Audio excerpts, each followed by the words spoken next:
Men Jose Mourinho.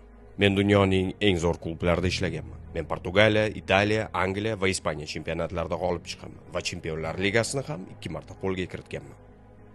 Men oddiy futbolchilarni katta futbolchilarga, ajoyib jamoalarni esa chempionga aylantiraman. Va amalga oshirishim kerak bo'lgan yagona ish qoldi. Jose, sen 3 yil ichida eng yaxshi holatda bitta La Liga, ikkita Copa del Rey va bitta Ispaniya Superkubogini qo'lga kiritding. Real Madrid murabbiy sifatida muvaffaqiyat qozona oldim deb o'ylaysanmi? O'sha mashhur qog'ozim bo'yicha javob beraman. Men har doim qaysidir jurnalist mana shu qog'ozimni chiqarishga majbur qiladigan savol beradi deb kutib kelayotgandim. Rekordli ochkolar bilan La Ligadagi chempionlik bu meniki. Buni tarixdan o'chirishni istashing mumkin, lekin bu qo'lingdan kelmaydi. Copa del Rey'siz o'tgan 20 yil. Sababi uni yutish oson emas.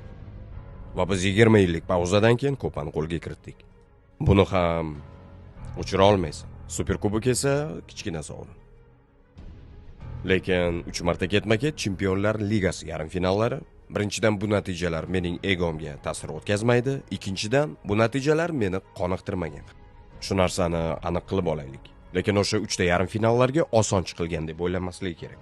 Bu nega oson bo'lmaganini sizlarga tushuntiraman. Sababi John Toshak, Di Stefano, Antich, Ben Hacker, Benito Floro, Arsenio, Fabio Capello, Heinkes, Hiddink, Del Bosque, Queiroz, Camacho, Garcia Ramon, Vanderlei Luxemburgo, Lopez Caro va yana qaytadan Fabio Capello, Juan de Ramos, Schuster va Pellegrini.